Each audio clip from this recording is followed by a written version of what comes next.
And my mother announced to me one day that she had gotten a letter from the museum saying that they were about to open the first ever photography show anywhere at the museum. It was going to be called The Family of Man.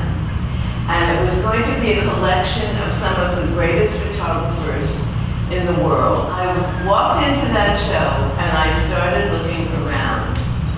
And I was just blown away. I couldn't believe it. I mean, I'd never seen photographs of such beautiful things and amazing images of people. And I was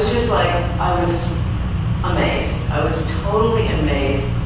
And that's kind of where my passion began. And I particularly was fond of this one photographer. His name was Henri Cartier-Bresson. How many of you have heard of him? And he was really well known for his amazing eye and his decisive moment photography. And I mean, for my birthday, my parents bought me a really good camera. They bought me Henri Cartier-Bresson's book, The Decisive Moment, and that was it. I started to shoot, and I've never stopped. It's like I was holding the camera, God was taking the pictures, and I was shooting with a cosmic perspective, divine detachment, into expansive space beyond my boundaries. Yet it was a place that I felt like I was home.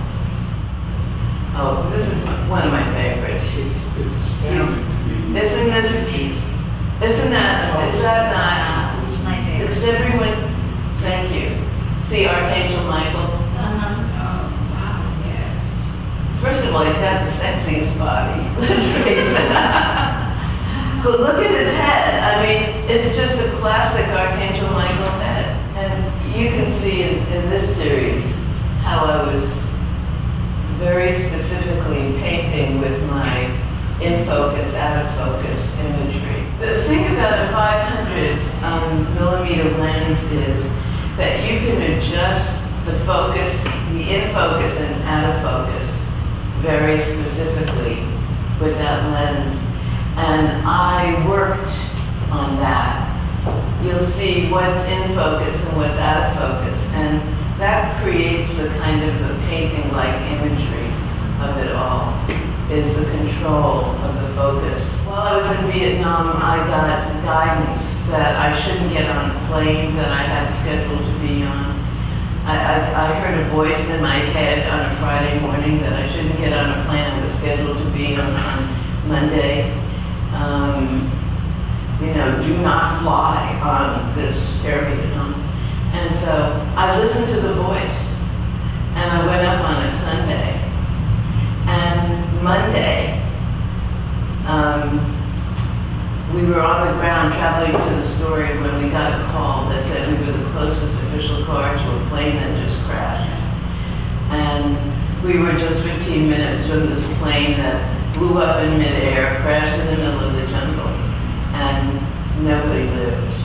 And that was the plane I was originally scheduled to be on. So after having that experience, I became best friends with my inner voice and my higher self. I mean, I could, and the communication is on a lot of different levels. You've got to go out with a certain, I call tude, a certain attitude, a certain openness, a certain ability to just surrender. And that's what would happen when I went out into nature. I mean, that's why time collapsed. That's why I wouldn't have any sense of where I was or how long I'd been there or anything. Because I was in another state, and I was just holding